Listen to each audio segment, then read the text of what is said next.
Definition and characteristics of a profession. A profession is an occupation with ethical components that is devoted to the promotion of human and social welfare, which also results in definite fee or salary. Profession जो होता है एक occupation वो ethical components पे based होता है जो कि promotion of human and social welfare के लिए devoted होता है और इसकी एक proper definite salary होती है या fee होती है, ठीक है। जो profession है that is always based upon the specialized knowledge and skills and preparation that have developed in a learned and scientific manner। Profession के अंदर प्रॉपर नॉलेज और स्किल्स देखने को मिलती हैं और प्रॉपर साइंटिफिक मैनर में इसको परफॉर्म किया जाता है। Nursing profession is not only about caring for the sick or assisting the doctor in care and treatment of the patient, but nursing is much more than this. It deals with the services to meet the health needs of sick, family and relatives and the entire community and society. Nursing सिर्फ caring के लिए ही एक profession नहीं है या सिक को assist करने के लिए डॉक्टर को ये इतना सा ही प्रोफेशन नहीं है, बट इसके अंदर और भी कई चीज़ें होती हैं जैसे कि हेल्थ नीड्स जो होती हैं सिक पर्सनस की, फैमिलीज़ और रिलेटिव्स की, उनको पूरा करने के लिए ये सर्विसेज प्रोवाइड करता है।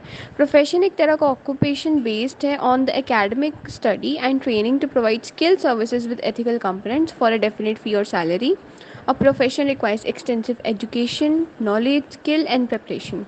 Profession is defined as job and practice requires many mastery of a complex set of knowledge and scientific skills through formal education and practical experience.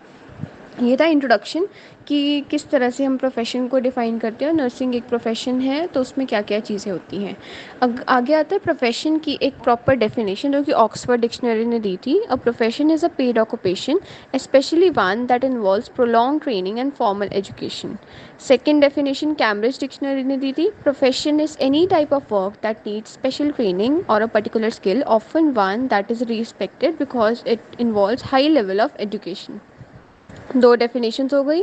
Next is जो प्रोफेशन है उसकी क्या क्या कैरेक्टरिस्टिक्स हैं। कुछ common characteristic में सबसे पहले आता है well defined body of knowledge. जो प्रोफेशन है that should have a specialized body of knowledge for guiding the practice of profession. Specific knowledge और बिहेवियर और स्किल्स जो होते हैं these are not possessed by non professionals. तो ये professional होने का ही एक कैरेक्टरिस्टिक फीचर है कि उनके पास proper body of well known body of knowledge होता है। सेकेंड होता है characteristic strong service orientation and provide specific services. इसमें आता है the primary aim of profession should be to provide services to the society. A profession renders specialised services to the society based on advanced body of knowledge and skill. Services are provided in interest of general public for a definite salary or fees. Individual practitioners are characterized by strong service motivation and lifetime commitment to competence. Service must be guided by certain rule, policy or code of ethics. जो strong service orientation provide specialize services के अंदर यही आता है कि जो main या primary aim होता है प्रोफेशन का वो यही होता है कि सर्विस प्रोवाइड करना सोसाइटी को। और इसके अंदर जो सर्विस प्रोवाइड की जाती है that is based upon the body of knowledge और स्किल्स। ये तो हमने पीछे वाले पॉइंट में पढ़ा था।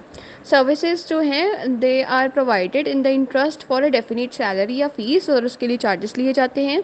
इंडिविजुअल प्रैक्टिशनर्स के अंदर स्ट्रॉन्ग सर्विस ऑफ मोटिवेशन देखने को मिलता है और उनके अंदर lifetime commitment to competence देखने को मिलता है। सर्विस जो होती है कोई भी सर्विस जो प्रोफेशनल प्रोवाइड करता है वो कई रूल्स पॉलिसीज़ और कोड ऑफ एथिक्स के अंदर ही गाइडेड होती है। Next is standardize formal education. जितने भी प्रोफेशनल्स होते हैं उनके पास एक स्टैंडर्डाइज्ड एजुकेशन होती है, यानी कि उनके पास मिनिमम टू मिनिमम कोई डिग्री, डिप्लोमा, पोस्ट ग्रेजुएशन या डॉक्टरल एजुकेशन होती है जो प्री एस्टैब्लिश नॉर्म्स और करिकुलम के ऊपर बेस्ड होता है। क्योंकि हर प्रोफेशन का एक क्राइटेरिया होता है कि आप इस प्रोफेशन में तभी आ सकते हो जब आपके पास ये पर्टिकुलर चीज़ें होंगी। तो professional education is regulated by various regulatory bodies. Practice is based on professional standards and code of ethics. Professional practice हमेशा ही कोड ऑफ एथिक्स पे बेस्ड होती है और प्रोफेशनल स्टैंडर्ड्स पे बेस्ड होती है जो कि अलग अलग रेगुलेटरी बॉडीज़ ने बनाए होते हैं। Profession will set minimum standards for membership of the profession and procedures for detecting breaches. Next is members of the profession should have autonomy in decision making and practice. जो भी profession के members होते हैं उनके पास freedom होती है ताकि वो कई भी डिसीजन ले सकते हैं according to the client services. उनके रिलेशन में कोई भी अपना डिसीजन ले सकते हैं, फ्रीडम होती है उनके पास। Decision made by members are based on existing body of knowledge, practice standards and code of ethics. But जो डिसीजन होते हैं वो भी वाइसली मेड होते हैं और किस पे बेस्ड होते हैं, रेगुलेट किए जाते हैं on the existing body of knowledge, practice standards and code of ethics. Next is profession is a practice. Profession is practiced in a specialized setting. जो भी प्रोफेशन होता है वो एक प्रॉपर एरिया के अंदर या जहाँ पे उसकी ज़रूरत होती है उसी के अंदर एक स्पेशलाइज सेटिंग के अंदर ही प्रैक्टिस किया जाता है। तो ये कई कैरेक्टरिस्टिक्स थी। एक बार रिव्यू ले लेते हैं क्या किया हमने। कैरेक्टरिस्टिक्स ऑफ प्रोफेशन में well defined body of knowledge होती है, strong service orientation and provide specific services, standardise formal education, practice based upon professional standards and code of ethics, members of profession should have autonomy in decision making and practice, profession is practised in a specialised setting. अब आता है, ये हमने profession की characteristics पढ़ी। अब criteria for nursing as a profession, क्या criteria है कि नर्सिंग एक प्रोफेशन है? To keep the people healthy and to provide comfort, care and assurance to those who are sick, nursing was developed and began. ये हमने history में पढ़ ही लिया था। Due to changing needs of society, the general goals of nursing have changed over time and in today's world the nursing has gradually evolved as a modern profession. Nursing एक art है, science है और इसके अंदर caring, adaptive, individualised, holistic and family and community centred होती है। It is concern with health promotion, maintenance and restoration. Earlier times में सिर्फ मेडिसिन, लॉ और इंजीनियरिंग को प्रोफेशन की तरह एक्सेप्ट किया जाता था, बट आज के टाइम में नर्सिंग भी एक प्रोफेशनल स्टेटस फुलफिल करता है, क्योंकि इसका फुलफिल करने का जो क्राइटेरिया है, जैसे कि बॉडी ऑफ नॉलेज, नर्सिंग के पास एक प्रॉपर बॉडी ऑफ नॉलेज होता है जो कि एक्सपीरियंस और रिसर्च से पाया गया होता है। जजमेंट जो होती है एक नर्स जो करती है, that is rationally for modifying actions according to specific situation based upon the body of knowledge. Nurses जो भी डिसीजन लेती हैं, जो भी जजमेंट करती हैं, that is based upon the body of knowledge. This knowledge is orderly and exact. A nurse keeps on constantly expanding this body of knowledge to improve her techniques and skills for rendering nursing care. Next is specialised education. एक nurse के पास specialised education भी होती है और training भी होती है। ये इंपॉर्टेंट एस्पेक्ट है प्रोफेशनल स्टेटस मेंटेन रखने का। बहुत सारे स्कूल्स और कॉलेजेस आज सेट हो चुके हैं जिसके अंदर नर्सेज को एजुकेशन और ट्रेनिंग दी जाती है। Service to the society, nursing का मतलब होता है केयर प्रोवाइड करना, essential for the wellbeing of the person and of the society as a whole. It is concern with health promotion, maintenance and restoration. The goal of nursing is to help others and attain the highest level of wellness and of which they are capable. This is an altruistic profession in which an individual puts the life and well-being of the patient above theirs. यहाँ पे nurse अपनी life को बाद में but patient की life को पहले prioritise करती है, तो इसीलिए दैट मीन्स कि एक ऐसा क्राइटेरिया भी फुलफिल करती है, that is the service to the society. Next is accountability. Accountable होना मतलब कि अपने जो भी हम काम कर रहे हैं उसके बारे में हम आंसरेबल हों कि हमने ये किया तो क्यों किया था। And to others for one's own actions, a nurse is accountable for making judgements, taking actions, maintaining competency and upholding quality patient care. तो ये भी एक क्राइटेरिया होता है for nursing mean and profession. Autonomy and independence, nurse जो है बहुत सारे पेशेंट्स के साथ डील करती है और उनको केयर प्रोवाइड करती है। क्वालिटी केयर प्रोवाइड करने के लिए उसको फिजिशियन, हॉस्पिटल एडमिनिस्ट्रेशन, फार्मासिस्ट और कई अदर लोगों के साथ काम करना पड़ता है मिलके। नर्सिंग के अंदर एक प्रॉपर अप्रोच डेवलप की गई है, that is called nursing process that requires logical, critical and creative thinking and serves as the basis for providing nursing care. Therefore nursing is an interdependent and independent practice. खुद से भी ये practice की जाती है और इंटरडिपेंडेंट होती है क्योंकि कोलैबोरेशन में की जाती है नर्सिंग प्रैक्टिस, ठीक है। Next is code of ethics. According to Webster, ethics क्या होते हैं? These are morals considered concern with or relating to what is right or wrong in matters of human behaviour.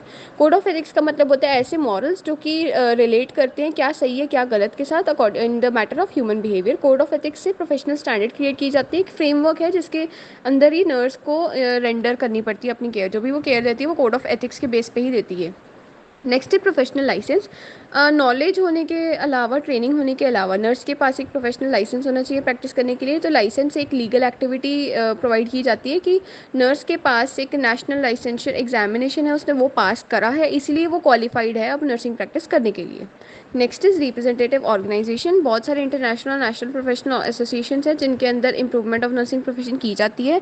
The purpose is to promote and maintain the standards of nursing, promote educational advancement and research in nursing and promote the welfare of nursing in India. जैसे कि India में train nurses association of India and state nurses registration council are representative organisations of the nurses. Evidence based nursing practice, जितने भी interventions और care nurses देती हैं that are based upon some evidence and data collected from various researches that have been proved to be successful and appropriate. Nursing is called a profession because nurses think for all about others first. For nurses others interest is above self interest and they leave behind their own problems and issues and give the best care to the patients, ठीक है। Nursing जो profession है उसके अंदर 3 H देखने को मिलते हैं। द हेड नॉलेज यानी कि कॉग्निटिव नॉलेज होती है इनके पास। सेकंड एच होता है हैंड स्किल्स, मतलब इनके पास साइकोमोटर एक्टिविटी होती है। एंड थर्ड होता है हार्ट एटीट्यूड, मतलब इनके पास अफेक्टिव या अफेक्शन की फीलिंग होती है। तो 3 एच से ये एक नर्सिंग एक प्रोफेशन बनता है, head knowledge, hand skills and heart attitude. Next we have train nurses association of India, जो कि 1905 में लखनऊ में स्टार्ट की गई थी। इसको पहले एसोसिएशन ऑफ नर्सिंग सुपरिटेंडेंट्स बोलते थे, बट बाद में इसका नाम चेंज करके train nurse association of India रख दिया गया, जिसको हम शॉर्ट में TNAI बोलते हैं। Miss Ellen Martin was the first president and Miss Burn was its first secretary. Ellen Martin इसकी फर्स्ट प्रेजिडेंट थी एंड मिस बर्न इसकी फर्स्ट सेक्रेटरी थी। Train nurses association was established under the decision taken in 1908। मतलब 1905 में ये organisation start हुई थी and जो ट्रेन नर्सेज एसोसिएशन है वो 1908 में स्टार्ट की गई थी। डिसीजन जो लिया गया था इसके स्टार्ट होने का वो बॉम्बे में लिया गया था, जब एनुअल कॉन्फ्रेंस हुई थी एसोसिएशन ऑफ नर्सिंग सुपरिटेंडेंट्स की। The Nursing Journal of India, founded in 1910, is the only official publication of TNAI and is published monthly. Her month TNAI की पब्लिश होती है जो journal, nursing journal of India, जो कि 1910 में found की गई थी। TNAI was also contributory in establishment of Indian Nursing Council, मतलब INC के establishment में भी TNAI का ही contribution रहा है, जो कि 1947 में INC establish करने का था। The act was passed by an ordinance on December 31, 1947। आज TNAI की 33 ब्रांचेस है ऑल ओवर द इंडिया, जो कि एस्टैब्लिश, जो पहली ब्रांच थी वो एस्टैब्लिश हुई थी 1949 में दिल्ली में। 1947 में TNAI को कॉमनवेल्थ नर्सेज फेडरेशन यानी CNF का मेंबर बना दिया गया और इसमें उसने बहुत बड़ा अपना रोल प्ले किया और बहुत हेल्पफुल रहा था उसको अगर हमने इंक्लूड किया ना CNF में। तो since the day of its foundation till आज तक TNAI ने बहुत ज़्यादा सिग्निफिकेंट अचीवमेंट किया in the field of nursing and education. इसके ऑब्जेक्टिव्स है कुछ, जैसे कि upholding every way dignity and honour of the nursing profession, promoting a sense of e-spirit corps among all nurses, to advance professional, educational, economic and general welfare of nurses. In a nutshell ये जो organisation थी TNAI start हुई थी 1905 में लखनऊ में। पहले इसका नाम था एसोसिएशन ऑफ नर्सिंग सुपरिटेंडेंट्स और इसकी पहली प्रेसिडेंट थी एलन मार्टिन, पहली सेक्रेटरी थी मिस बर्न। 1908 में इसकी ट्रेन नर्सेज एसोसिएशन डेवलप की गई थी जिसका डिसीजन बॉम्बे में लिया गया था और 1910 में इसकी पहली the nursing journal of India publish की गई थी, जो कि हर मंथ आज तक पब्लिश किया जाता है, जिसमें जनरल TNAI के द्वारा एंड TNAI ने ही कंट्रीब्यूशन डाला था INC की डेवलपमेंट में। इन द 1947 दिसंबर 31 1947 में इसने एक एक्ट पास किया था। आज इसकी 33 ब्रांचेस हैं all over the India and इसकी फर्स्ट ब्रांच 1949 में दिल्ली में इस्टेब्लिश की गई थी और इसको 1947 में ही ब्रांच मेंबर बना दिया था ऑफ द CNF एंड आज तक इसने बहुत ज़्यादा रोल प्ले किया है नर्सिंग और एजुकेशन के अंदर। Next is Indian Nursing Council. The need to have a body to guide and protect nurses in their profession felt by TNAI members served as the basis of inception of Indian Nursing Council. INC बनाने की need TNAI members को feel हुई थी, इसलिए INC का establishment किया गया था on December 31, 1947 for establishing the Nursing Council. INC is an autonomous body under the Government of India. Ministry of Health and Family Welfare was constituted by the central government under Section 3(1) of the Indian Nursing Council Act 1947 of parliament. तो उसकी need feel गई थी और INC एक autonomous body है जो कि government of India और मिनिस्ट्री ऑफ हेल्थ और वेलफेयर के अंडर आती है और इसको अंडर सेक्शन सेंट्रल गवर्नमेंट ने कॉन्स्टिट्यूट किया था under the section 3(1) of Indian nursing council act 1947 of the parliament. तो ये था कि इसकी नीड थी तभी इसको इस्टेब्लिश किया गया था। Next is the purpose of establishing the organisation was to provide uniform standard of training for nurses, midwives and health visitors. एक यूनिफॉर्म स्टैंडर्ड क्रिएट करने के लिए इसको इस्टेब्लिश किया गया था। Nurses registered in one state were not considered for registration in other state before the constitution INC। जब INC नहीं बनी थी तो अगर नर्स पंजाब की है, वो पंजाब में रजिस्टर्ड नर्स है, तो उसको दूसरी स्टेट्स में रजिस्टर्ड नर्स नहीं कंसिडर किया जा सकता, वो प्रैक्टिस नहीं कर सकती थी। बट INC जब इस्टेब्लिश हुई थी उसके बाद ये चीज़ चेंज हो गई। If uniform standards of nursing education were maintained, only then it was possible to have reciprocity, that is a condition of mutual recognition by the state nurses registration council, therefore to prescribe curricula for nursing education in all states and to recognize programs of nursing education or to disapprove recognition to the schools and colleges of nursing. The office of INC is situated in New Delhi. INC का office new Delhi में है और INC ने क्या किया था इस problem को कि एक नर्स पंजाब की है तो वो हरियाणा में जैसे वर्क नहीं कर सकती क्योंकि करिकुलर डिफरेंस था, तो एक प्रॉपर करिकुलम डेवलप करने के लिए INC की नीड थी और इसका यही ऑब्जेक्टिव था, मेन इसका यही था कि ये सारा जो है इसको इस ये जो भी निगलेक्ट्स आ रहे हैं बीच में उसको सारे को चेंज करके एक ऐसा एजुकेशन सिस्टम क्रिएट करना है कि जो नर्सेज हैं हर स्टेट में अपना प्रैक्टिस कर सकें. Next is objectives of INC to establish uniform standards of training for nurses midwives and health visitors and monitor them. एक uniform standards of training develop करना था इसको objective. Next is the curriculum को और prescribe करना for the nursing education. Recognise the qualification for the purpose of registration and employment in India and abroad. जो भी qualification कितनी होनी चाहिए ताकि ये जो नर्स है वो प्रैक्टिस कर सके, अपनी एम्प्लॉयमेंट ले सके और रजिस्टर हो सके in India as well as in abroad. तो वो आईएनसी नहीं, आईएनसी का ही ऑब्जेक्टिव था. To refuse or cancel the recognition to school or college of nursing of institution if it fails to maintain the standards as per INC act 1947. INC act 1947 के according कुछ rules और norms होते हैं जो हर institute को follow करने होते हैं, तभी वो रिकग्नाइज होते हैं आईएनसी से. तो वो रिफ्यूज़ या कैंसिल कर सकते हैं अगर वो स्कूल या ऑर्गेनाइजेशन उन नॉर्म्स के अकॉर्डिंग अबाइड नहीं कर रहा होता. To recognise degree diploma certificate awarded by foreign universities. अगर कोई पर्सन फॉरेन स्टडी करके यहाँ पे आ रहा है प्रैक्टिस करने के लिए तो उसका जो भी लाइसेंस है, डिग्री है, डिप्लोमा है, सर्टिफिकेट है, तो उसको रिकग्नाइज भी आईएनसी ही करती है. To maintain Indian nurses register for registration of nurses personnel. To guide and advise state nursing councils, examining board, state government and central government in various important items regarding nursing education in the country. Research को promote करते हैं, code of ethics को prescribe करते हैं, professional conduct को बताते हैं. To give approval for registration of Indian and foreign nursing possessing foreign qualification. To regulate the training policies of nursing programmes in the field of nursing education. ये तो थे इसके ऑब्जेक्टिव्स कि इसको क्या क्या करना है. एक्टिविटीज़ में क्या है कि एक यूनिफॉर्म स्टैंडर्ड को डेवलप करते हैं, कोड ऑफ एथिक्स प्रिस्क्राइब करते हैं, प्रोफेशनल कंडक्ट बताते हैं, इंडियन नर्सेज रजिस्टर को मेंटेन करते हैं, प्लान्स करने के लिए कुछ मीटिंग्स कंडक्ट करते हैं for the betterment of nursing, inspection of institutes करते हैं अगर वो आईएनसी के अकॉर्डिंग है या नहीं है उसके लिए, teaching material for quality assurance model, ठीक है, डेवलपमेंट ऑफ करिकुलम जिसके अंदर एचआईवी या एड्स या anti retroviral treatment in collaboration with NACO that is national AIDS control organisation. तो ये करिकुलम में ये सब चीज़ें भी इंक्लूड की जाती हैं. National consortium for PhD nursing, इसका भी ये डेवलप करते हैं. मेमोरेंडम ऑफ अंडरस्टैंडिंग जिसको MOU बोल देते हैं, sign between INC and Sir Edward Dunlop hospitals limited to develop strategic framework and investment plan for advancing standards of nursing education and practices. Research activities को organise करवाते हैं, nurses की training को provide करते हैं. एंड क्यों provide की जाती है नर्सिंग की ट्रेनिंग, ताकि वो डिज़ास्टर्स या जब भी कोई उनकी ज़रूरत होती है तो वो उसके अपनी सर्विस प्रोवाइड कर सकें.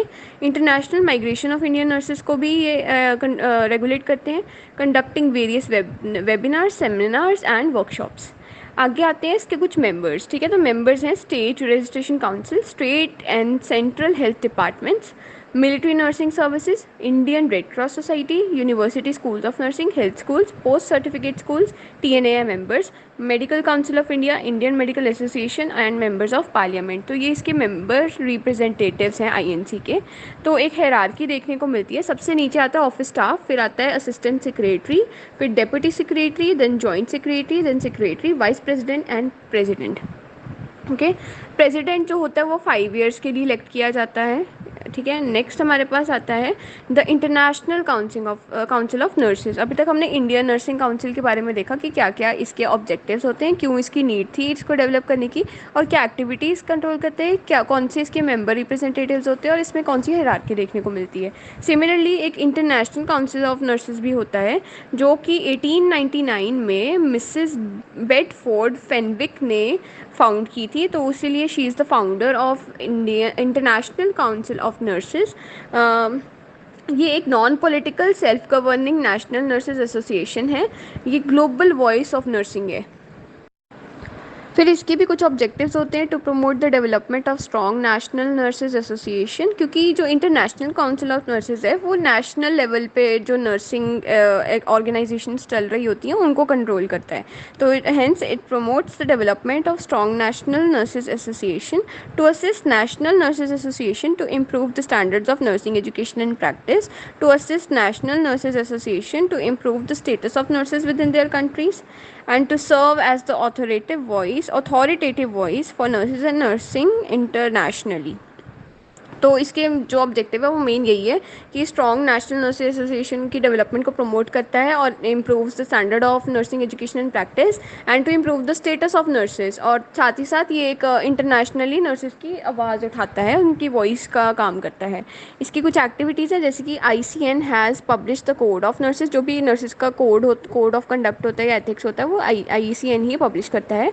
पॉलिसी स्टेटमेंट बनाता है on health and social issues and improves and maintains the status of nurses and standard of nursing around the world. Next है values in nursing. Nursing is considered to be protecting, promoting and optimizing health. It also involves prevention of illness and injury, also facilitating health, alleviating suffering and providing care to individuals.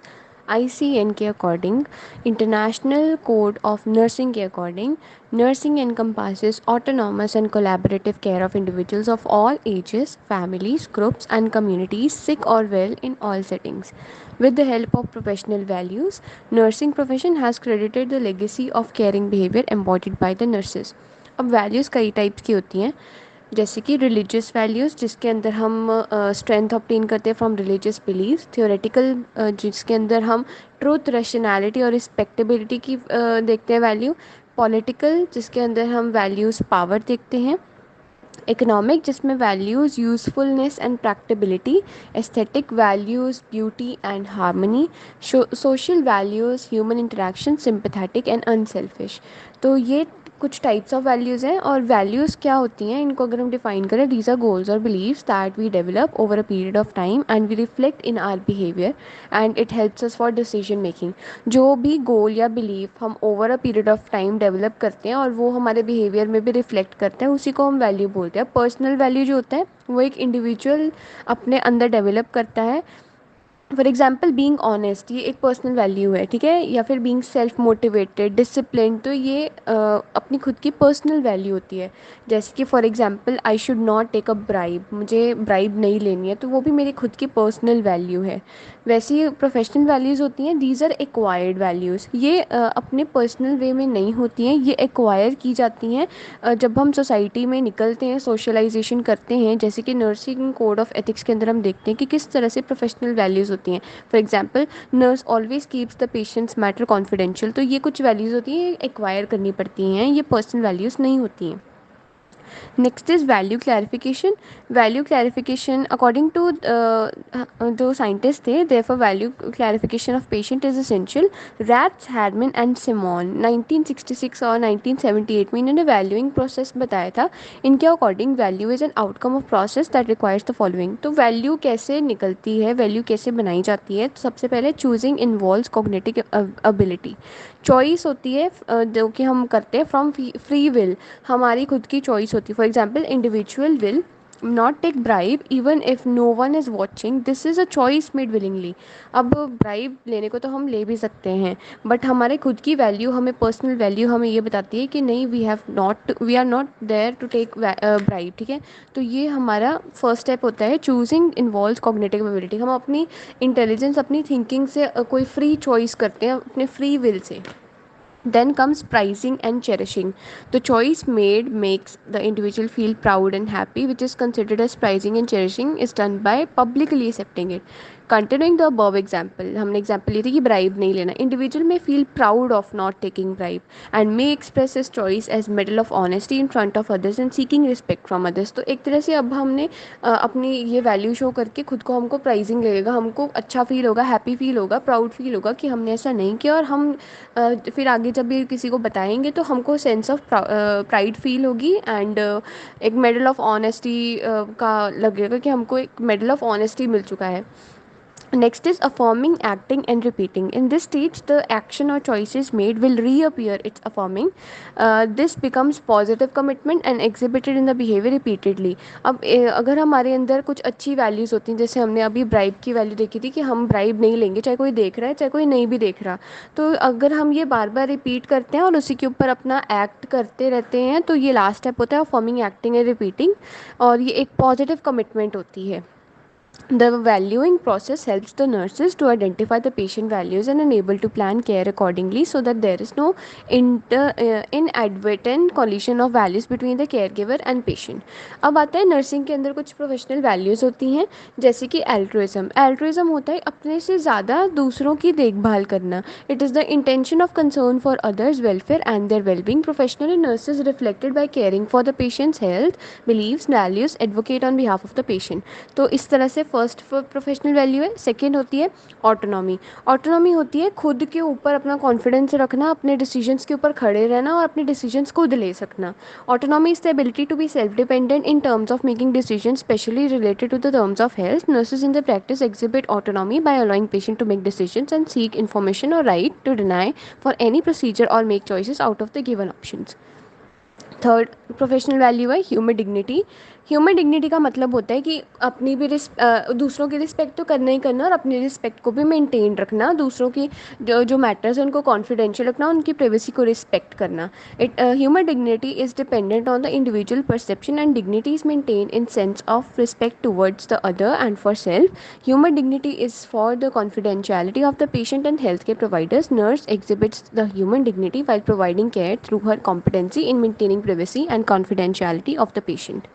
Next is integrity. Integrity का मतलब होता है कि अपने जो भी code of ethics होते हैं उनके अंडर ही काम करना, उनको फॉलो करना और एक प्रोफेशनल बिहेवियर एग्जिबिट करना। Integrity is the ability to behave in accordance with the code of ethics and exhibit professional behaviour.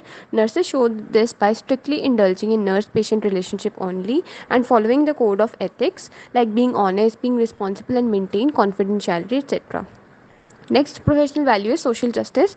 It is इसका मतलब होता है कि कोई भी डिस्क्रिमिनेशन नहीं करना है। नर्सिस का सोशल जस्टिस में ये प्रोफेशनल वैल्यू है, that is holding the moral and social humanistic principles while practising nursing. Nurses can be observe providing care without taking in consideration of colour, creed and religion, which means they provide care with fairness and non discrimination pattern. Last professional value in nursing is advocacy. Advocacy का मतलब होता है patient के behalf पे act करना, ठीक है, जब भी रिक्वायर्ड हो। Advocacy means nurse need to act on behalf of the patient as and when needed. Being an effective advocate for the patient involves assertiveness, recognition of right and values of person under care. Next is ethics. Ethics जो word है that is right from word ethos. Ethos का मतलब होता है custom या character. It is related to moral actions and one's value system. These are expected standards of behaviour of a particular group and it guides human character and behaviour. Ethics एक ऐसी branch है philosophy की जो कि human character और behaviour से concern रखती है। अगर हम इसकी दो मेन डेफिनेशंस देखे थे, according to Melanie and Evelyn, ethics refers to moral code for nursing and is based on the obligation to service and respect to human life. ethics एक moral code है nursing के लिए और ये based किस पे है? ऑब्लिगेशन टू सर्विस, मतलब सर्विस करनी है, ये उसको फॉलो करना है, सर्विस ही करनी है एंड रिस्पेक्ट भी करनी है human life. Next definition bye Webster dictionary. Ethics is the science of moral duty or ideal human behavior. Ethics in nursing explains duties and obligation of nurses to their clients and other healthcare professionals, the profession and community. It provides standards for professional behavior. It is written list of professional values, particular code of behaviors, characters, conducts and relationship. The values of a profession are outlined in code of ethics. फिर आते हैं कि ethics के अंदर क्या होता है, एक रिटन लिस्ट ऑफ रूल्स होते हैं, वैल्यूज़ होते हैं, जिसके अंदर कोड ऑफ कंडक्ट के बारे में बताया होता है। प्रोफेशनल कोड ऑफ कंडक्ट, कैसे कैरेक्टर को मेंटेन करना है, रिलेशनशिप्स को कैसे मेंटेन करना है, तो ये सब कुछ एनलिस्ट किया जाता है in the code of ethics. कुछ एथिकल प्रिंसिपल्स होते हैं जैसे कि autonomy, beneficence, justice, non maleficence, fidelity, veracity, accountability, responsibility and confidentiality. एक एक करके समझते हैं। ऑटोनॉमी, ऑटोनॉमी का मतलब होता है कि अपने पास फ्रीडम होना to make choices. Autonomy is the right or self determination or freedom to make choices. It refers to the patient's right to make decision concerning his or health care. Nurses should respect patient's right to make decision about their health care when they want to be involve in treatment. मतलब इसमें example ले सकते हैं, हमने पीछे भी example ली थी सिक patients की। अगर उनको कोई सर्जरी, उनके ऊपर कोई सर्जरी परफॉर्म की जाने वाली है और वहाँ उस एरिया को शेव करने की ज़रूरत है, तो we have to ask them, और अगर वो मना करते हैं तो उनके डिसीजन को हमने रिस्पेक्ट करना है, because they are free to make choices, they are free to make decisions, ठीक है। नेक्स्ट इसके अंदर कुछ प्रिंसिपल्स आते हैं ऑटोनॉमी के अंदर कि एक तो सच बताओ, दूसरा रिस्पेक्ट करो प्राइवेसी उनकी, और तीसरा कॉन्फिडेंशियलिटी को मेंटेन करो, और हमेशा जब भी कंसेंट लेनी है तो बताना है उनको, और इन्फॉर्म्ड कंसेंट ही लेनी कोई भी ट्रीटमेंट करने से पहले। सेकेंड एथिकल प्रिंसिपल बेनिफिशियंस के according, it refers to doing good and right things for the patient. कोई भी ऐसी चीज़ नहीं करनी है जो पेशेंट को हार्म क्रिएट करे या हार्म कॉज करे, हमेशा वही डिसीजन लेना है जो कि उनके बेनिफिट के लिए हो। Nurses have the responsibility to implement good things for the patient. इसके अंदर प्रोवाइड किया जाता है बेनिफिट्स को, और बेनिफिट्स और रिस्क वगैरह को बैलेंस किया जाता है। थर्ड एथिकल प्रिंसिपल जस्टिस के अकॉर्डिंग, सारे पेशेंट्स को फेयरली और इक्वली ट्रीट किया जाना चाहिए, कोई डिस्क्रिमिनेशन नहीं होनी चाहिए, और हर एक को रिस्पेक्ट प्रोवाइड की जानी चाहिए। नॉन मैलिफिशेंस के according, it is avoiding harm to patients. अब हार्म कई तरह से भी हो सकता है, it can either be intentional और नॉन इंटेंशनल या unintentional. Next comes fidelity. Fidelity के अंदर आता है faithfulness, loyalty and honouring commitments. अपनी बात पे खड़े रहना, फेथफुल रहना और लॉयल रहना। It means health care professionals loyalty and faithfulness to their professional responsibilities and agreements to provide quality healthcare to patients. Nurses should be faithful and fair in fulfilling their responsibilities and obligations. Fidelity requires nurses to treat all patients with respect. Next comes veracity. Veracity is concerned with being honest and telling truth. Nurses को honestly बताना चाहिए कि क्या nurses को honestly ये बताना चाहिए कि अगर बाई चांस पेशेंट की हालत सही भी नहीं है, बट स्टिल उनकी पेशेंट और फैमिली को मिसअंडरस्टैंडिंग में नहीं रखना है। Nurses should not withhold the whole truth from patients although they believe the truth will cause distress. जबकि पता भी है कि वो सही बताने से उनको दुख होगा, बट स्टिल हमको सही ही बताना है। That comes under veracity. Next principle is accountability. It is defined, मतलब अकाउंटेबिलिटी का सिंपल वर्ड्स में अगर मैं बताऊँ, अपना जो भी हम काम कर रहे हैं उसके लिए हम रीज़नेबल हो, हम अपने काम को एक्सप्लेन कर सकें कि हम ऐसा क्यों कर रहे हैं, हमारे पास रीज़न हो। It is defined being answerable to oneself and others for one's own actions. It means being accountable for our practice, work environment and patient safety. Nurses are accountable to the patients, their family members, employees, nursing profession, society and organization in which they are working. Next principle के according responsibility. Responsibility का मतलब होता है अपनी duties को और roles को proper way में परफॉर्म करना, ऑब्लिगेट रहना, using scientific knowledge and professional judgement. Next last is confidentiality. It is the right of the patient to have all personal health care information to be kept in confidence. Nurses have the responsibility to maintain confidentiality while providing care to the patients. Patient से हम कई चीज़ें पूछते हैं, उसकी family history भी लेते हैं, तो हमारा ये रोल है, एक प्रिंसिपल है कोड ऑफ एथिक्स का, ये प्रिंसिपल आता है कि हमको उनकी कॉन्फिडेंशियलिटी मेंटेन रखनी है वाइल प्रोवाइडिंग केयर। यहाँ तक हमारा एथिकल प्रिंसिपल्स का टॉपिक फिनिश होता है। Next is code of ethics. Code of ethics क्या होता है? It is a set of ethical principles that are accepted by all the members of a profession. Code of ethics act as a guide for nurses to carry out high quality nursing care, and these serve as guidelines for nurses and other healthcare professionals when conflict occurs about correct practice or behavior. It provides a framework for decision making for a profession. Code of ethics होने से क्या फ़ायदा होता है कि अब हमने कोई डिसीजन लेना है, कोई जजमेंट करनी है, कोई भी ट्रीटमेंट करना है, तो हम इनके अबाइडेड ही रहते हैं कोड ऑफ एथिक्स के। कल को कोई भी अगर हमको स्यू करना चाहे तो हम उनको बोल सकते हैं कि हम अपने कोड ऑफ एथिक्स से अबाइडेड थे, ये हमारी रिस्पॉन्सिबिलिटी, हमारी ड्यूटी थी। कोड ऑफ एथिक्स का क्या फ़ायदा है, पर्पस क्या है इसका?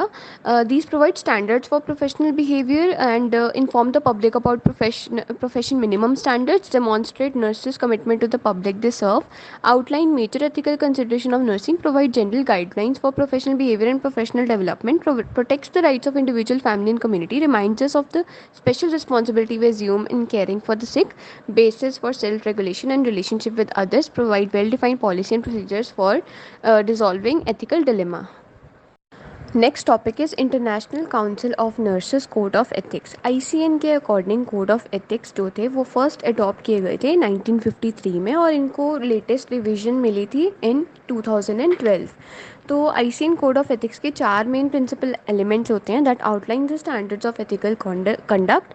सबसे पहले nurses and people, then nurses and practice, nurses and the profession, nurses and coworkers. ये सारे एलिमेंट्स हैं of code of ethics according to ICN. ठीक है, नर्सेज एंड पीपल के अंदर आता है कि नर्स की प्राइमरी प्रोफेशनल रिस्पॉन्सिबिलिटी होती है to provide care to people requiring nursing care. Providing care के अंदर नर्स का काम होता है टू प्रमोट ऐसा एनवायरनमेंट प्रमोट करना जिसके अंदर ह्यूमन राइट्स, वैल्यूज़, कस्टम्स और स्पिरिचुअल बिलीव्स को रिस्पेक्ट किया जाता हो। नर्स इंश्योर्स कि जो भी इंडिविजुअल है उसको एक्यूरेट, सफिशेंट और टाइमली इन्फॉर्मेशन मिले एक प्रॉपर मैनर में, ताकि उनकी एक प्रॉपर मैनर में इन द सेंस उनसे कंसेंट ली जाए और जो भी ट्रीटमेंट कर रहे हैं उनको इन्फॉर्म किया जाए। नर्सेस कॉन्फिडेंशियलिटी मेंटेन करते हैं पर्सनल इन्फॉर्मेशन की, एंड जजमेंट भी अपनी यूज़ करते हैं in sharing the information.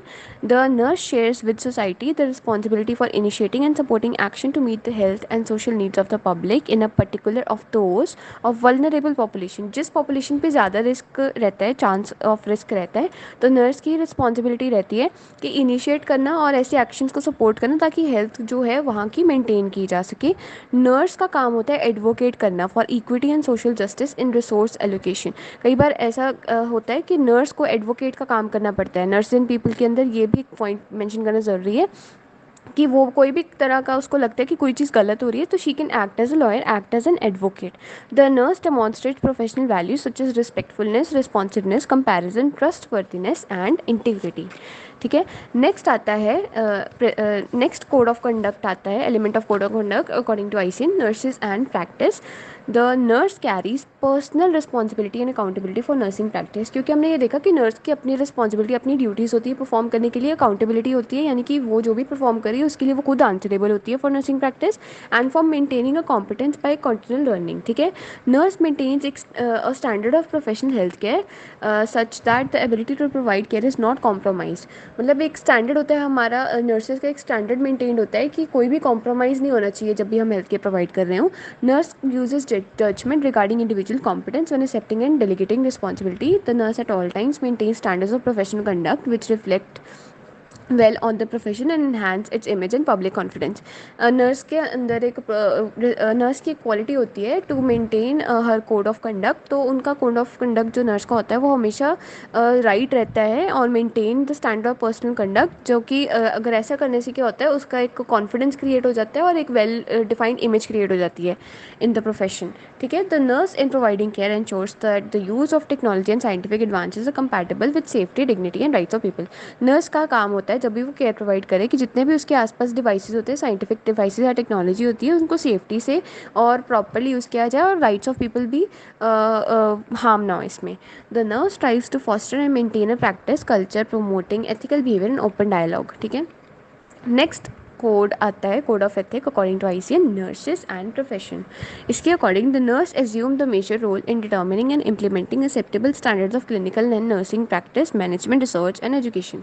Nurse का काम होता है एक इस तरह से काम करना है कि एक्सेप्टेबल स्टैंडर्ड्स में वो काम करे। ठीक है, nurse is active in developing a core of research based professional knowledge that supports evidence based practice. Nurse का काम होता है कि वो उन चीज़ों में एक्टिव रहे, रिसर्च के कामों में एक्टिव रहे और एविडेंस बेस्ड प्रैक्टिस को सपोर्ट करे, ऐसी प्रोफेशनल नॉलेज वो गेन करे। Nurse is active in developing and sustaining a core of professional values. The nurse acting through professional organization participates in creating a positive practice environment and maintaining safe, equitable social and economic working conditions in nursing. तो nurse का ही काम होता है कि actively part लेना इन developing and sustaining core of professional values. ठीक है, अपने वैल्यूज से अबाइडेड रहना और उनको सस्टेन रखना, प्रोफेशनल ऑर्गेनाइजेशन के अकॉर्डिंग अबाइडेड रहना, पार्टिसिपेट करना ऐसे इवेंट्स या ऐसी चीज़ों में जो कि पॉजिटिव प्रैक्टिस एनवायरनमेंट क्रिएट करें, सेफ एनवायरनमेंट क्रिएट करें और सोशली एक्सेप्टेबल एनवायरनमेंट क्रिएट करें। Next is the nurse practises to sustain and protect the natural environment and is aware of consequences on the health. ठीक है, nurse contributes to an ethical organization environment and challenges unethical practices and settings. Nurse का काम होता है ethical organised environment में work करना और अगर उसको अनएथिकल चीज़ें लगती हैं तो उसके अकॉर्डिंग वो उसको चैलेंज करती है। ये सारा किसके अंडर आता है? According to nurses and profession, जो कि एक एलिमेंट है कोड ऑफ एथिक्स का of ICN. Next code of ethic आता है इसका एलिमेंट नर्सेज एंड कोवर्कर्स। इसके according nurses sustain a collaborative and respectful relationship with coworkers in nursing and other fields. क्योंकि नर्स का काम होता है इंडिपेंडेंटली काम करना और साथ ही साथ इंटरडिपेंडेंटली काम करना, क्योंकि उसको डिफरेंट डिफरेंट हेल्थ के डिपार्टमेंट्स के साथ कोलैबोरेटिवली काम करना पड़ता है। तो nurse takes appropriate action to safeguard individuals, families and communities when their health is endangered by a coworker और एनी अदर पर्सन। तो यहाँ पे भी एडवोकेसी वाला टॉपिक आ गया कि उसी का ये फर्ज बनता है कि ऐसे एक्शंस लेना ताकि इंडिविजुअल्स के साथ अगर कुछ भी गलत किया जा रहा है बाय एनी कोवर्कर तो वो उसके अगेंस्ट बोल सके। Next, the nurse takes appropriate action to support and guide coworkers to advance ethical conduct. तो अगर उसको लगता है कि कोवर्कर्स के अंदर code ethical code of conduct follow नहीं किया जा रहा, तो वो अप्रोप्रिएट एक्शन लेती है ताकि उनको गाइड कर सके to advance ethical conduct. ICN का एक और एथिक होता है नर्सेज एंड ग्लोबल हेल्थ, जिसके according nurses value health care as a human right, जिसमें कि हेल्थ केयर को ह्यूमन राइट कंसिडर किया जाता है, यानी कि यूनिवर्सल एक्सेस होना चाहिए हेल्थ केयर फॉर एवरीवन। ठीक है, nurses uphold the dignity, freedom and worth of all human beings and opposite all forms of exploitation such as human trafficking and child labour. तो नर्सेज के पास dignity, freedom होती है कि वो against हों कुछ ऐसी एक्टिविटीज़ के जो कि, जैसे कि एग्जांपल दी हुई है ना, human trafficking and child labour, तो वो इसके अगेंस्ट बोल सकती हैं। Nurses lead to contribute to sound health policy development, मतलब अपना कंट्रीब्यूशन नर्सेज देती हैं ताकि हम ऐसी पॉलिसीज़ बनाएं जो कि अच्छी हेल्थ को प्रमोट करें। Nurses recognize the significance of social determinants of health and contribute to advocate for policies and programs that address them. Nurses collaborate and practice to preserve, sustain, and protect the natural environment and are aware of health consequences of environment degradation, जैसे climate change होता है तो ये advocate कर सकते हैं ताकि environment के अंदर जो भी हार्मफुल प्रैक्टिसेस हो रही हैं उनको रिड्यूस किया जा सके, तो वो इसके अंदर अपना रोल प्ले कर सकती हैं। Next is nurse collaborates with other health and social care professions and the public to uphold principles of justice by promoting the responsibility in human rights, equity and fairness. Nurses collaborate across countries to develop and maintain global health and to ensure policies and principles for this. तो ये सब किसके अंदर आ रहा था, nurses and global health के अंदर। तो अगर हम ICN code of ethics for nurses देखते हैं तो हमने पहला देखा था nurses and patients, nurses and practice, nurses and profession, nurses and the global health, और एक था नर्सेज एंड कोवर्कर्स। तो ये सारे मिला के टोटल 5 होते हैं। हमारी बुक में सिर्फ 4 दिए हैं, people, practice, profession and coworkers वाला, बट ये ग्लोबल हेल्थ वाला भी रिवाइज्ड एडिशन में मेंशन है, तो इसको भी मेंशन करेंगे। फिर आते हैं इंडियन नर्सिंग काउंसिल के कोड ऑफ एथिक्स। तो code of ethics and professional conduct for nurses are very essential in building professionalism. Nurses must have professional competence, moral responsibilities, and obligations that are responsible for providing services to people, even though it is in conflict with his or person beliefs and values. हाँ, code of ethics होना इसलिए ज़रूरी है क्योंकि ये एक professionalism create करता है, प्रोफेशनल कॉम्पिटेंस, मॉरल रिस्पॉन्सिबिलिटी और ऑब्लिगेशन क्रिएट करता है ताकि हम ऐसे भी सर्विसेज प्रोवाइड कर सकें उन कंडीशंस में भी अगर जो सामने वाला पर्सन है वो हमारे मॉरल्स और वैल्यू से डिफरेंट सोच रहा है, स्टिल हमको कॉन्फ्लिक्ट अवॉइड करते हुए अपने कोड ऑफ एथिक को इस तरह से मेंटेन रखना है, उसके अंदर इस तरह से वर्क करना है ताकि हम कोई भी कॉन्फ्लिक्ट ना क्रिएट करें, अपनी हेल्थ केयर क्वालिटी वे में उनको प्रोवाइड कर सकें। तो code of ethics according to INC आते हैं। सबसे पहले, the nurse respects the uniqueness of an individual in provision of care. Second, the nurse respects the rights of an individual as partner in care and helps in making informed choices. Third, the nurse respects individuals right to privacy, maintains confidentiality and shares information judiciously. Nurse maintains competence in order to render quality nursing care. Next, the nurse is obliged to practice within the framework of ethical, professional and legal boundaries. Nurse is obliged to work harmoniously with members of healthcare team. Nurse commits to reciprocate and the trust invested in nursing profession by society. एक एक करके अब हम इन points को total में 1 2 3 4 5 6 total, ये 7 total points हैं, इनको एक एक करके हम एक्सप्लेन करेंगे। सबसे पहला आता है the nurse respects the uniqueness of individual in provision care. हमने ये बहुत बार बात कर ली कि इंडिविजुअलिटी को रिस्पेक्ट करना नर्स का एक मेन प्रिंसिपल है, क्योंकि हर पेशेंट एक इंडिविजुअल है। ठीक है, individual in the sense her patient अपने बिलीव्स रखता है, अपने मोरल्स रखता है, उसकी अपनी स्पिरिचुअल वैल्यूज़ है, उसका अपना सोशल बिहेवियर है, तो हम उनको उसी वे में एक्सेप्ट करेंगे। Provides care of individuals without consideration of caste, creed, religion, culture. तो हमको ऐसा डिस्क्रिमिनेशन नहीं रखना है on the basis of caste, creed, religion, culture, क्योंकि हमें कई तरह के पेशेंट्स मिलेंगे जो हमारे बिलीव्स या मोरल्स से डिफरेंट सोचते हों, तो हमको फिर भी ये साइड पे करते हुए नर्सिंग केयर प्रोवाइड करनी है। Individualizes the care considering the beliefs, values and cultural sensitivities, appreciates the place of an individual in the family and community and facilitates participation of significant others in the care. develops and promotes trustful relationship with individuals, recognize the uniqueness of responsible of response of individuals to intervention and adapts accordingly. तो हमको at the end इसमें conclusion यही निकलता है कि discrimination नहीं करनी है और इंडिविजुअल को रिस्पेक्ट करना है, उसकी इंडिविजुअलिटी को रिस्पेक्ट करना है, उसकी जो भी प्लेसेस सोसाइटी में उसको रिस्पेक्ट करना है और क्वालिटी नर्सिंग केयर प्रोवाइड करनी है और अपने मोराल्स अपने प्रिंसिपल्स को साइड पे रखते हुए उसके प्रिंसिपल्स को रिस्पेक्ट करना है according to the code of conduct and उसकी यूनिकनेस को उसी तरह से एक्सेप्ट करते हुए अपने आप को वहाँ पे अडेप्ट करना है. Next is second point. The nurse respects the rights of individuals as partner in care and helps in making informed choices. तो हमको अपने जो भी पेशेंट अपना क्लाइंट है उसके इंडिविजुअल को राइट उसके जो भी राइट्स हैं उसको अप्रिसिएट करना है to make decisions about their care and therefore gives adequate and accurate information for enabling them to make inform choices. क्योंकि बात हमारी हेल्थ की नहीं है, बात हमारे क्लाइंट की, हमारे इंडिविजुअल की, पीपल कम्युनिटी या जिससे भी हम डील करें उनकी हेल्थ की है. ठीक है, तो हमको उनके राइट के लिए रिस्पेक्ट रखनी है कि वो अपना जो भी डिसीजन लेंगे तो हमको उसको रिस्पेक्ट करना है, हमको आर्ग्यूमेंट नहीं करनी है क्योंकि वो उनका राइट है ये डिसीजन लेना और फ्री चॉइसेस एंड हमको उनको एक्यूरेट इन्फॉर्मेशन प्रोवाइड करनी है एंड जिस वजह से वो इन्फॉर्म चॉइस बना सकें. ठीक है, respect the decision made by individuals regarding their care, protects public from misinformation and misinterpretations, उनको गलत इन्फॉर्मेशन से बचाना है. Next, advocates the special provision to protect vulnerable individuals and group, special care या special awareness create करनी है उन लोगों में जो कि वल्नरेबल हैं, जिनके ऊपर रिस्क ज़्यादा होता है किसी चीज़ का. नेक्स्ट पॉइंट आता है the nurse respects individuals right to privacy, maintains confidentiality and shares information judiciously. हाँ, हमारे साथ पेशेंट बहुत चीज़ें शेयर करता है, हम हिस्ट्री तो लेते ही हैं और हम जब उनके साथ IPR मेंटेन रखते हैं तो जो पेशेंट है अपनी नर्स के साथ कई चीज़ें ऐसी शेयर करता है तो हमको individuals right to privacy respect करना है क्योंकि वो हमारे साथ अपनी पर्सनल इन्फॉर्मेशन शेयर कर रहे हैं और हमारा ही रिस्पॉन्सिबिलिटी बनती है कि उनकी कॉन्फिडेंशियलिटी को मेंटेन करना है. उनकी कोई भी ऐसी इन्फॉर्मेशन शेयर नहीं करनी है जिस मतलब करनी ही नहीं है शेयर. जब लगे कि उन्होंने कोई बहुत लाइफ थ्रेटनिंग सिचुएशन आ गई है तो कुछ इन्फॉर्मेशन शेयर करनी ज़रूरी है, तब शेयर करनी पड़ती है, बट तब भी इन्फॉर्म्ड कंसेंट लेनी पड़ती है and maintain anonymity when information is required for quality assurance academic और लीगल रीजंस. तब उनको बताना पड़ता है कि ये तो मुझे शेयर करनी पड़ेगी information because it is required.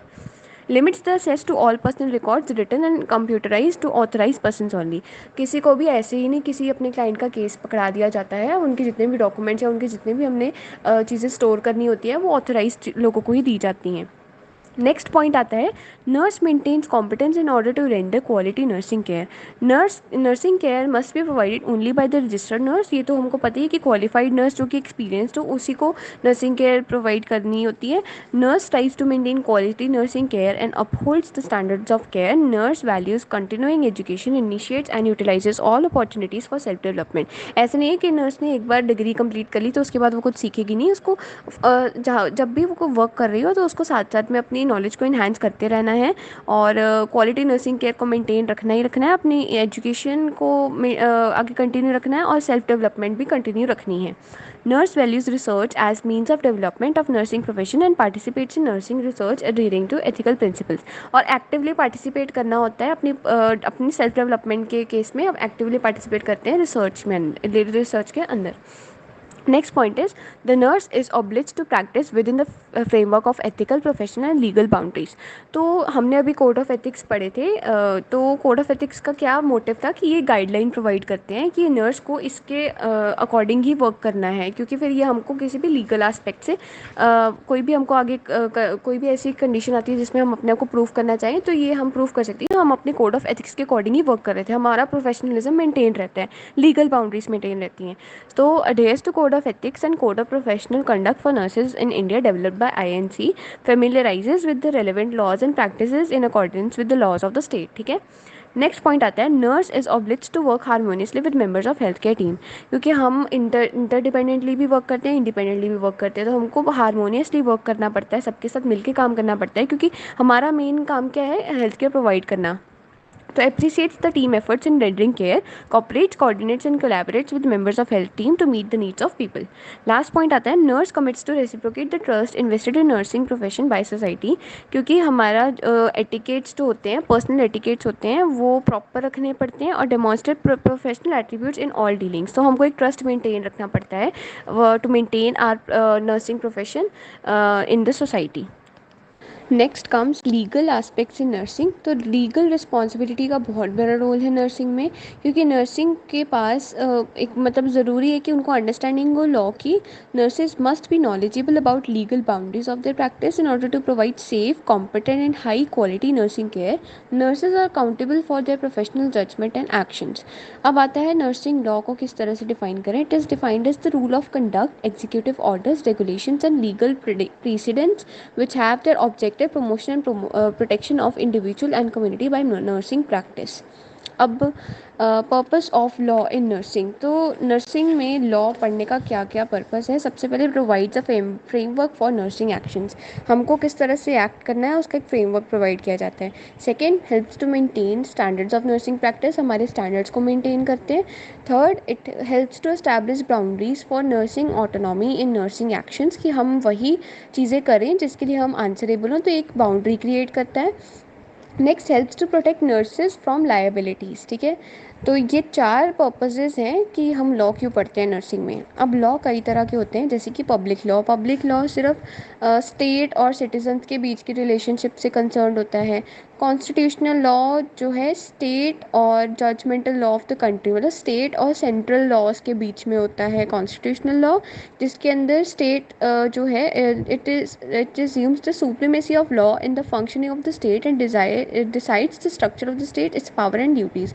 तो कॉन्स्टिट्यूशनल लॉ के अंदर स्टेट की पावर किस तरह से फंक्शन करेगी वो सब इसके अंदर आता है।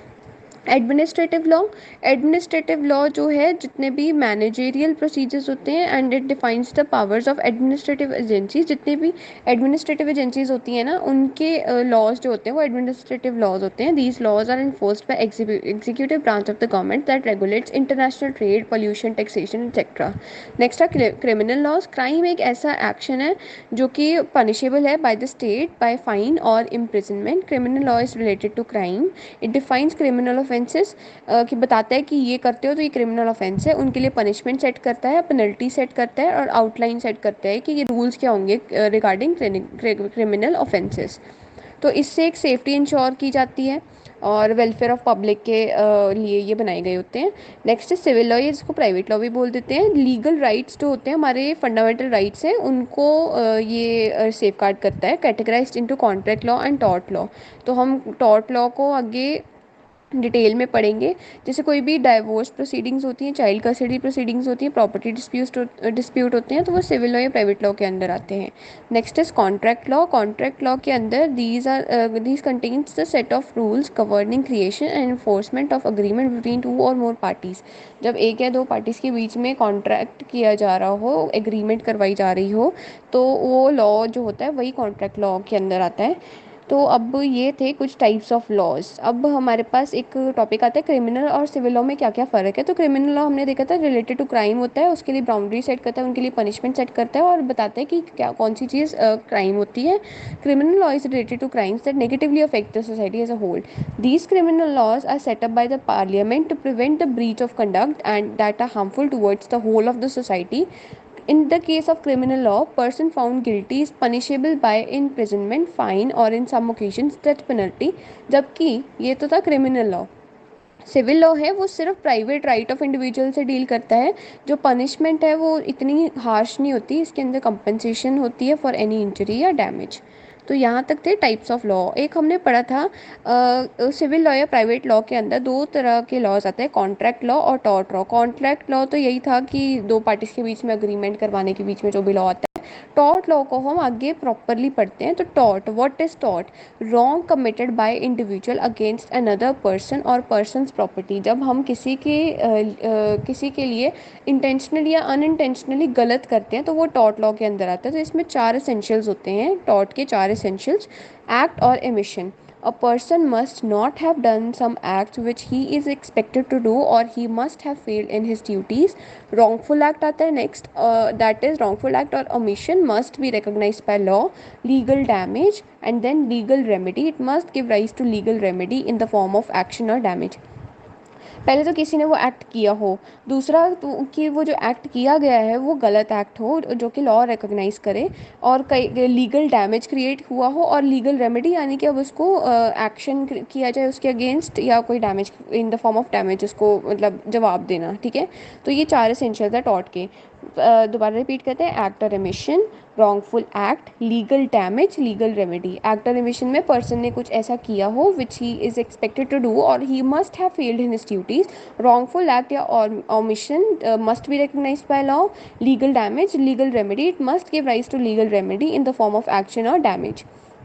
इसके बाद आता है क्लासिफिकेशन ऑफ टॉर्ट। अभी हमने बात की थी कि टॉर्ट जो होता है रॉन्गफुल एक्ट होता है, ठीक है, रॉन्ग कमिटेड बाय इंडिविजुअल। अब ये रॉन्ग इंटेंशनली भी हो सकता है, अनइंटेंशनली भी हो सकता है, इसलिए टॉर्ट को हम दो तरह से क्लासीफाई करते हैं, unintentional tort and intentional tort. पहले हम इंटेंशनल टॉर्ट देखते हैं, जो कि इंटेंशनली यानी अपने विल से किया जाता है, wilful act that interfere with another persons right, privacy, property, mobility और पर्सनल इंटरेस्ट, ठीक है। तो इंटेंशनल टॉर्ट के अंदर कुछ चीज़ें आती है, battery, assault, false imprisonment, fraud, invasion of privacy, defamation of character, ठीक है। तो एक एक करके अब इनको देखते हैं। बैटरी का मतलब होता है unwarranted contact with another person without his consent.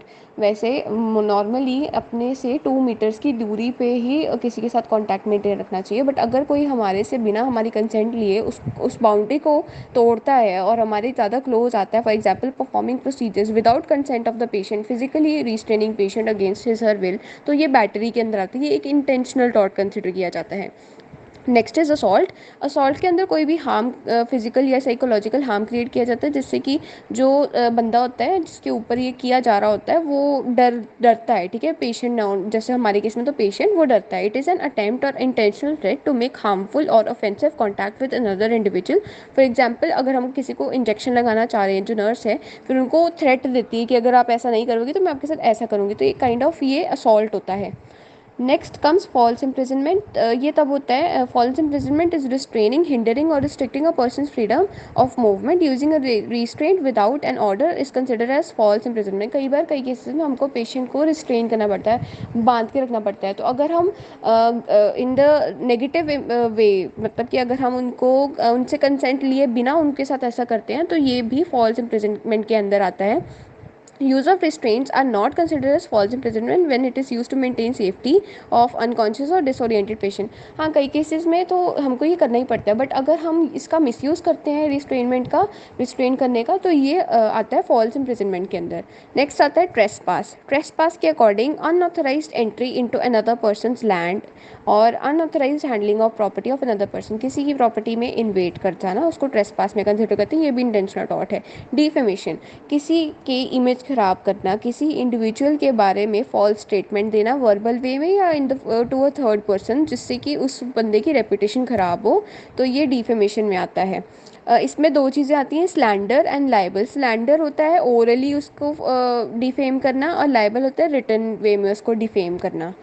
Next comes fraud. Fraud होता है डेलिबरेट एक्ट या failure to act with the intention of obtaining an unauthorised benefit either for oneself और फॉर इंस्टीट्यूशन, और it may cause harm to a person और property. Fraud can be committed through email, phone और other internet sources. कोई भी fraud ऐसा होता है धोखे में रखना, ऐसा एक्ट करना जिससे कि अनइंटेंशनल बेनिफिट आ रहा हो, खुद के लिए बेनिफिट आ रहा हो या किसी इंस्टीट्यूशन को हम बेनिफिट कर रहे हो, तो ये फ्रॉड के अंदर आता है। ये किसी भी तरह से होता है, जैसे ईमेल, फ़ोन या किसी internet source. Invasion of privacy, this is the unjustifiable intrusion into personal life of another without consent, तो ये भी इंटेंशनल टॉर्ट है। ऑर्गेनाइजेशनल प्राइवेसी, जब हम किसी ऑर्गेनाइजेशन के अंदर काम कर रहे होते हैं तो ये हमारा फ़र्ज़ बनता है कि हम उनकी प्राइवेसी को मेंटेन रखें, हम उनकी जो भी पर्सनल चीज़ें उनको डिस्क्लोज़ ना करें। It is about privacy where government agencies and various organisations keep their events and actions from being known to other individuals और एजेंसीज, ठीक है। तो अगर हम ये बताते हैं आगे, पास ऑन कर देते हैं उनकी इन्फॉर्मेशन जो कि नहीं बतानी चाहिए, तो ये भी आता है इंटेंशनल टॉर्ट के अंदर ऑर्गेनाइजेशनल प्राइवेसी के अकॉर्डिंग। नेक्स्ट आता है है informational privacy. It is related to the privacy of information और डाटा। नर्सेज की रिस्पॉन्सिबिलिटी होती है अपने पेशेंट के साथ कॉन्फिडेंशियलिटी मेंटेन रखना। तो अगर हम इसके अकॉर्डिंग नहीं चलते हैं तो इन्फॉर्मेशनल प्रिवेसी एक इंटेंशनल टॉर्ट के अंदर आता है, जो कि एक क्राइम कंसिडर किया जाता है काइंड ऑफ। नेक्स्ट आता है वर्क प्लेस प्रिवेसी के according it is concern with maintaining privacy in the workplace of an individual. Laws are not permitting the employees to keep surveillance cameras in the restroom and they are not allowed to monitor the private calls of the employees. तो workplace privacy में भी यही होता है कि अपने employees को privacy provide करना, उनकी पर्सनल लाइफ में उनके फ़ोन्स की चेकिंग या कुछ ऐसे नहीं करना। तो ये इंटेंशनल टॉट के अंदर आता है अगर हम ऐसा करते हैं तो। नेक्स्ट कम्स अनइंटेंशनल टॉट। ये जितने हमने अभी तक पढ़े, battery assault, false imprisonment, trespass, defamation, fraud, invasion of privacy, organisational privacy, informational privacy and workplace privacy सारे इंटेंशनल टॉट के अंदर आते हैं। अनइंटेंशनल टॉट के अंदर आता है एक्सीडेंटल टॉट जैसे हो जाता है। These are unintended accidents that lead to injury, financial loss और damage to property. Negligence and malpractice इसकी दो एग्जाम्पल्स हैं। नेग्लिजेंस का मतलब होता है it is the failure to meet accepted standards of behaviour resulting in physical और mental suffering और harm of the patient.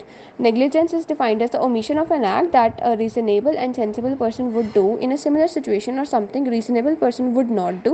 Negligence occurs when professional nurses fail to carry out care in accordance with the set standards and policies. कई बार nurses से भी थोड़ी बहुत गलती हो जाती है, हम वाइटल साइंस गलत लेते हैं, इंटेंशनली नहीं लेते, अनइंटेंशनली कुछ ऐसे सर्कमस्टांसेस क्रिएट हो जाते हैं तो उससे नेग्लिजेंस की वजह से हार्म हो सकता है पेशेंट को, उसकी इवन कई केसेस में डेथ भी हो सकती है। तो ये अनइंटेंडेड एक्सीडेंट होता है, नेग्लिजेंस इसके अंदर आ जाता है। नेक्स्ट कम्स माल प्रैक्टिस। नर्सिंग माल प्रैक्टिस अकर्स जब हम नर्स अपनी जो भी प्रोसीजर हम कर रहे होते हैं वो हम उसको गलत तरह से कर दें या उसको करने में हम फेल हो जाए जिससे कि पेशेंट को हार्म हो जाए। Malpractice is the professional negligence that causes harm when nurse commits a negligent act that results in injury. It is called a malpractice. Examples of malpractice in healthcare setting includes failure to maintain safety of the patient, leaving foreign object inside the body during surgery, failure to obtain informed consent. तो ये इस तरह से हम माल practice create करते हैं in the sense of कि nursing में किस तरह से माल प्रैक्टिस होती है। और माल प्रैक्टिस को अवॉइड करने के लिए हमको हॉस्पिटल की पॉलिसीज़ और प्रोसीजर्स फॉलो करने चाहिए। अपनी जो भी पॉलिसीज़ हैं, जो भी प्रोसीजर्स अप टू डेट करने चाहिए। ऐसी नहीं कि पुरानी प्रैक्टिस कर रहे हैं, जो भी रीसेंट प्रैक्टिस है वही करनी चाहिए। वर्क अपना केयरफुली करना चाहिए और रिस्ट्रेंट्स का जो हम यूज़ कर रहे हैं वो कंसेंट लेके और उसको प्रॉपरली डॉक्यूमेंट करना चाहिए ताकि हमको वो पर्सन आगे सीव ना कर दे।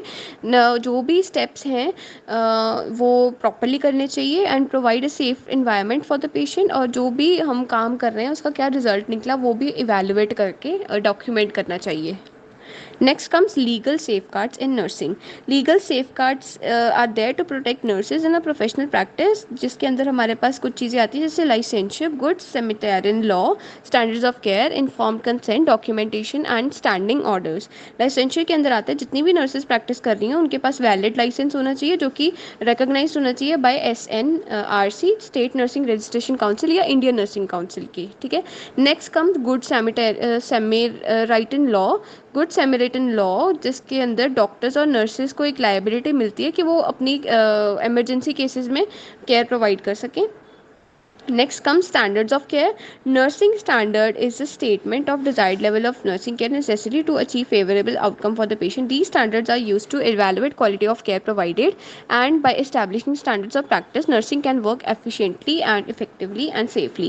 Standards of care होते हैं nursing के standard के according हमें nurses को एक proper standard बताया होता है कि आपको quality nursing care किस तरह से provide करनी है। तो ये भी एक legal safeguard है nursing के लिए। Next comes informed consent. Next comes informed consent. Informed consent defined as legal document containing details of invasive procedure to be done on the patient. जब भी हम पेशेंट पे कोई भी प्रोसीजर करते हैं तो हमको उनको इन्फॉर्म करके उनकी कंसेंट लेनी पड़ती है जिससे हम अपने आप को सेफ गार्ड कर लेते हैं कि हाँ हमने ये प्रोसेस करने से पहले इनसे परमिशन, इनसे इनकी कंसेंट ली थी। ठीक है। और किट्स और रिस्क प्रॉपर्ली बताने हैं, ट्रीटमेंट किस तरह से होना है वो भी उनको प्रॉपर्ली समझाना है, फिर उनसे कंसेंट लेनी है। ठीक है। अगर केस माइनर पेशेंट का होता है तो पेरेंट्स लेते हैं कंसेंट और लीगल गार्डियन ले सकता है। ठीक है। Next comes documentation. Medical records are legal records which can be used as evidence in legal proceedings. तो बहुत इंपॉर्टेंट है कि हम करेक्ट और एक्यूरेट रिकॉर्ड्स मेंटेन रखें। अगर हम ऐसा नहीं करते हैं तो हमारी लीगल लायबिलिटी जो है failure to maintain correct and updated records are consider as legal liability. तो ये लीगल लायबिलिटी कंसिडर किए जाते हैं। किन केसेस में हमारा जो लाइसेंस है वो कैंसिल हो सकता है या सस्पेंड हो सकता है। तो इसके अंदर आता है इनकम्पिटेंट नर्सिंग प्रैक्टिस, अगर हम नर्सिंग प्रैक्टिस सही तरह नहीं करते हैं। सेकेंडली, प्रोफेशनल मिसकंडक्ट, अगर हमारा कंडक्ट सही नहीं है। Third, conviction of a crime, अगर हम कोई भी क्राइम परफॉर्म करते हैं while providing health care. Next comes ethical and legal issues in nursing. तो बहुत सारे लीगल और एथिकल इश्यूज आते हैं नर्सिंग में, जैसे कि informed consent, miss use of control substances, confidentiality, organ transplantation, euthanasia, records and reports, medical research. जैसे कि इन्फॉर्म्ड कंसेंट में आता है हर हेल्थ केयर फैसिलिटी जो हम प्रोवाइड करते हैं, किसी भी प्रोसीजर को करने से पहले हम कंसेंट लेते हैं। Many recipients of the care such as unconscious patient, mentally incompetent children, तो ये इन्फॉर्म कंसेंट नहीं दे सकते, तो ये इशू आता है। ठीक है, सेकंड इशू आता है हमारे पास misuse of control substances. Nurses का बहुत ज़्यादा बड़ा रोल होता है, क्योंकि जो भी हम प्रोसीजर कर रहे होते हैं, कोई भी हमने सब्सटेंस देना होता है पेशेंट को, तो हम कई बार कई ड्रग्स भी उनको देते हैं, जैसे नारकोटिक्स हो गया, डिप्रेसेंट्स हो गया। तो इनको प्रॉपर कंट्रोल और कस्टडी के अंदर देना पड़ता है। Strict inventory needs to be maintain for such substances. तो ये भी एक मिसयूज़ हो सकता है इन चीज़ों का, तो ये भी एक इशू क्रिएट होता है, एथिकल और लीगल इशू क्रिएट होता है। Next come confidentiality. Health care setting के अंदर एक स्ट्रिक्ट कॉन्फिडेंशियलिटी मेंटेन रखनी जरूरी होती है पेशेंट रिकॉर्ड्स की और रिपोर्ट्स की। तो जितनी भी इन्फॉर्मेशन है वो उनको उसको कॉन्फिडेंशियल रखना पड़ता है, पर ये भी एक इशू क्रिएट हो सकता है in the case of legal and ethical issue in nursing.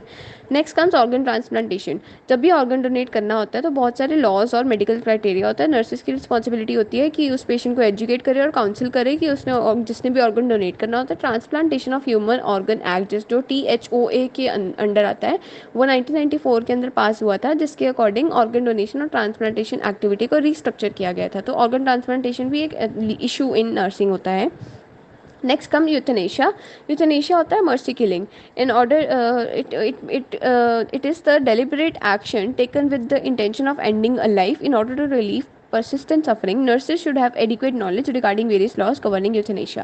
Euthanasia हमारी कंट्री में, इंडिया में तो लीगलाइज नहीं है, बट कई कंट्रीज़ में ये लीगल है। तो ये भी एक इशू क्रिएट होता है, एथिकल और लीगल इशू इन नर्सिंग। तो इसके बारे में भी नर्सेज को एडिक्वेट नॉलेज होनी चाहिए कि इसको क्या लॉज गवर्न करते हैं यूथनेशिया को। Next comes records and records. तो क्लियर, एक्यूरेट और प्रॉपर रिकॉर्ड रखना बहुत ज़रूरी होता है by the nurses. Nurses are also responsible for maintaining confidentiality of the patient records. तो अगर हम इसमें फेल हो जाते तो ये भी एक इशू क्रिएट करता है इन नर्सिंग।